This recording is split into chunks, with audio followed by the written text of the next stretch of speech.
ఎన్నికల సమయంలో social media చాలా యాక్టివ్గా ఉంటుంది. తమ అధినేతలకు అనుకూలంగా సోషల్ మీడియా టీమ్స్ పనిచేస్తూ ఉంటాయి. అయితే కొందరు కామన్ మ్యాన్ కూడా చాలా యాక్టివ్గా ఆలోచింపజేసే విధంగా సందేశాలు పోస్ట్ చేస్తూ ఉంటారు. అలాంటి ఓ సందేశం వాట్సాప్లో ఇప్పుడు చక్కర్లు కొడుతూ ఉంది.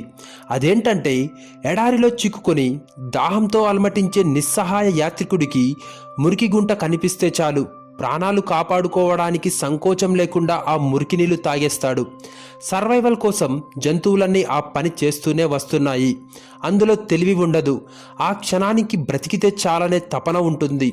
ఈరోజు ఆంధ్రప్రదేశ్ రాజకీయాలలో చిక్కుకున్న ఓటర్లు చంద్రబాబు అనే ఎడారిలో దాహంతో అలమటిస్తూ తిరుగుతున్నారు. వారు చంద్రబాబు దిగుమతి చేసిన సింగపూర్ ఎండమావులకై పరిగెత్తి కూలిపోతారా, లేక జగన్ రూపంలో కనిపిస్తున్న మురికి నీళ్లు తాగి ప్రస్తుతానికి ప్రాణాలు కాపాడుకుంటారా అనేది పూర్తిగా ఓటర్ల కామన్ సెన్సే నిర్ణయిస్తుంది. దీనికి ఒక పెద్ద రాజకీయ విశ్లేషణ, సిద్ధాంతాలు అవసరమా?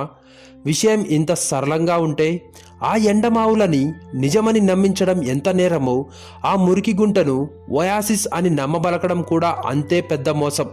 ఇక్కడ మురికి నీళ్ళు అంటే మనిషిని కాపాడుతున్న క్షణం. కష్టంలో ఉన్నప్పుడు ఏం చేసే దారులు లేనప్పుడు ఏది ఉందో దానితోనే సరిపెట్టుకుంటాం. ఇప్పుడు ఆంధ్ర ప్రజలకు మంచి గొప్ప నాయకుడు కావాలి. ఆ నాయకుడు చేసే పనులు ఆలోచించే విధంగా, ప్రజలకు ఉపయోగపడే విధంగా ఉండాలి.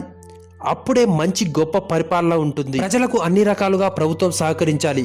పసుపు సైన్యంలాగా ఉంటే మొదటికే మోసం వస్తుంది.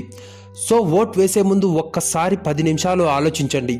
మీకు ఏది నచ్చితే అది వేయకుండా అధినేతలను దృష్టిలో పెట్టుకొని ఓట్ వేయండి.